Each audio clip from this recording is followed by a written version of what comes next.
If you enjoy the content, don't forget, like, subscribe and click the notification bell. Welcome to another episode of Devongunsmith Diaries. This is a generic one. It's not specifically with any particular gun in mind. It's more talking about recoil issues. So the gun in front of us is a particular example of this, where I've actually done some of the work already.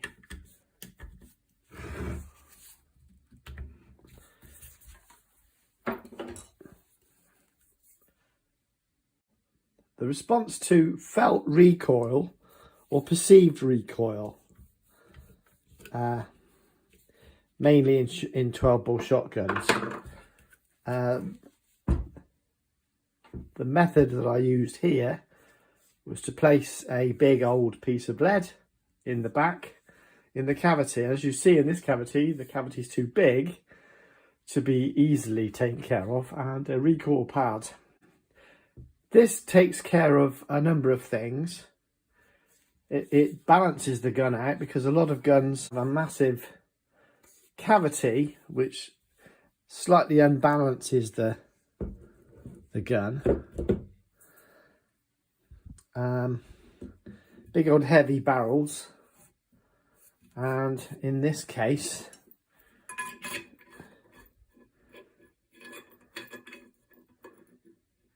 half and bore on the chokes, which we can come to in a second.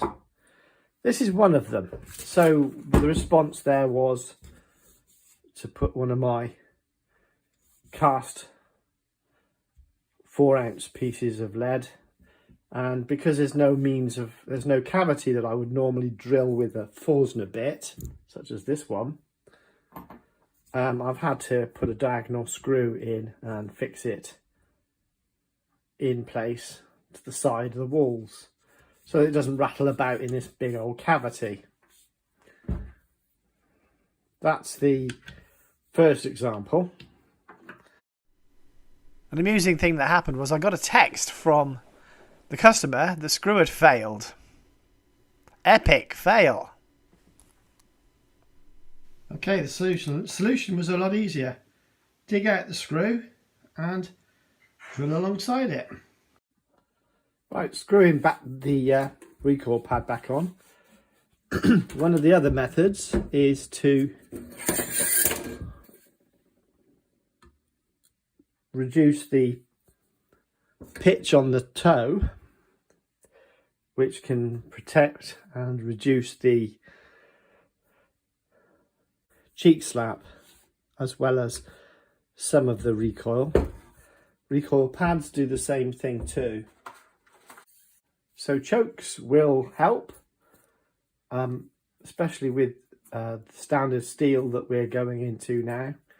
It helps to have half and above, so you can shoot standard steel even if it was only proof for nitro, and recoil pad assists greatly in that as well. When you put your loads in, you're automatically putting about 3 ounces of weight into the gun, and when you fire the first shot, of course, you lose half of it. The second shot, there's more felt recoil on the second shot straight away, so that's something to consider. But when you add weight, it retains the weight. That small piece of lead gives you 2.5 ounces of weight. That big piece, I think, is 4. Yeah, it's 4. So look how much variation there is there. That little lump of lead will adequately cover the loss of the weight as you shoot them. So here we have a nice little side-by-side AYA And this is what happened. The customer was complaining of cheek slap, so we reduced by increasing, if that makes sense. We reduced the pitch and then placed a nice kick easy pad on there. And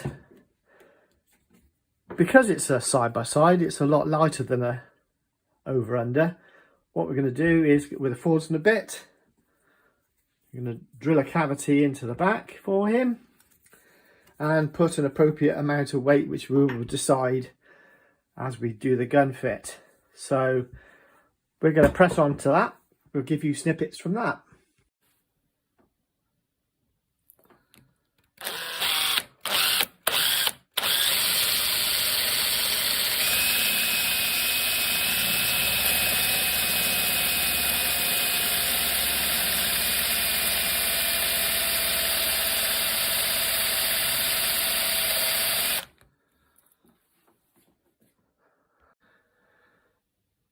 So we've got a bit of a pocket there now, and there's a 2.5 ounce weight popping in there. Fortunately, my patient customer has waited, and we're going to just try this now. Pop this back on and do a gun fit again with the extra weight to see what the balance is like and decide whether we want to put more weight in at this point or not. Okay, so now, live on video, we're going to do a quick balance check. It should just come just behind the hinge now. It's going to take a second. Ta-da! Slightly weight forward still. So we could probably get away with another ounce. Right, so we had those in, and that's 4 ounces in the front and 2.5 ounces, or one of these small weights, in the back, getting it to be slightly barrel down. So as soon as obviously we shoot one of those, we've lost 2 ounces in the front straight away. Thereabouts. That's a brass one. That's the aluminium one. They're obviously different in weight. Yeah, definitely. You get the drift though. But the combined weight, for the purposes, we don't want to be measuring and weighing out live rounds in a gun. We use heavy snap caps instead. So the first one you shoot, obviously bang, obviously the weight comes up on the front. So you've got to balance out how much you put in the back. I have been known to put a 4 ounce weight, which is this one. Especially when you're dealing with ladies and you've got a gun with a weight forward, you balance it out using the weight, and then they don't do that funny stance where they sort of stand on the back leg, like in all the best YouTube epic fail videos you see.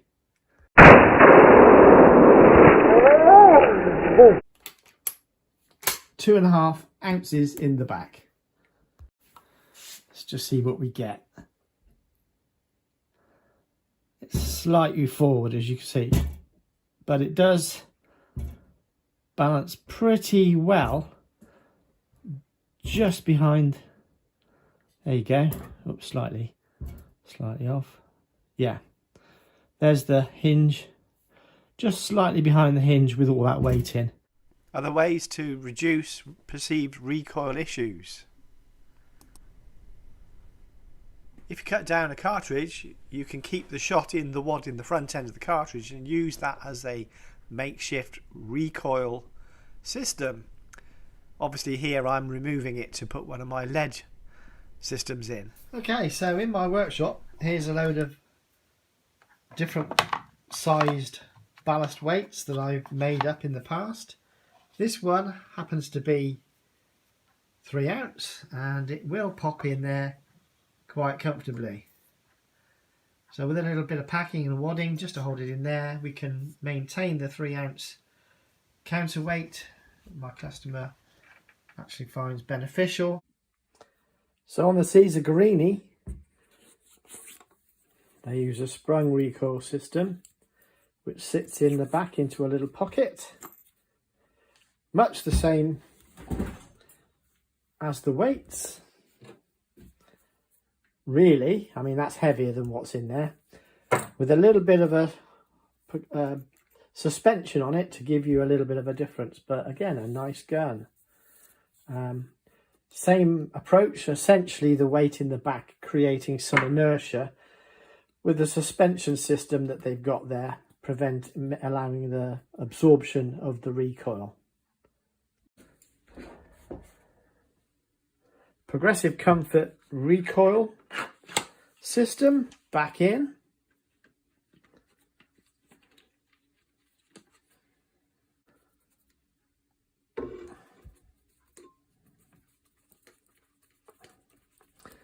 I need a new gimbal system for my camera. It's just driving me nuts today.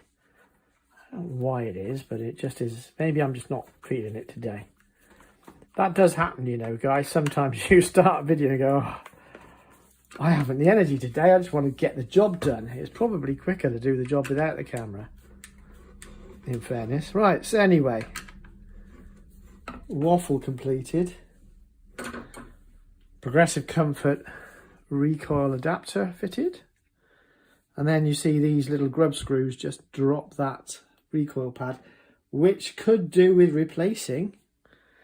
Actually, if I'm honest, it looks a bit rotten. It's been a bit, what I know has happened is there's all this oil that's in here, probably from the client trying to get it to work better, flooded it with oil. Like a WD type of oil. It's a gunsmith hated oil because it's it's hydroscopic and it'll draw water in eventually. Right, that's it. He's on. Yeah, so penetrating oils will do this. Will rot out these silicone or nitrile rubber. I don't know if they are silicone, but you know what I mean. Anyway, just need to check that off camera. Seems a bit... There we go. Yeah, that's real good. That still works on the progressive system. And that's it, guys. If you like it, subscribe, check the notification bell, etc., etc. But that is it for today. That's all, folks. Thanks.